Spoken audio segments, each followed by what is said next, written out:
Поставил точку в ваших отношениях, а теперь стучится в дверь. Что ему нужно? Давайте посмотрим. Конечно, мужчина еще тот манипулятор, хитрец, но он будет решительно проявляться к вам. Он стремительно, знаете, он уверенный в себе мужчина.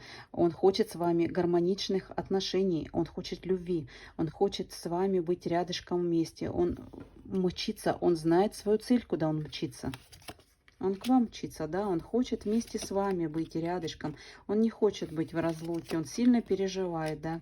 Он хочет к вам снова проявиться, он придет к вам с романтикой, с предложением серьезным. Девочки, эта карта брак означает, вот, у него есть новые идеи, у него новые планы на вас. И однозначно, да, будет у вас с ним серьезные отношения, придет к вам с романтикой, ожидайте.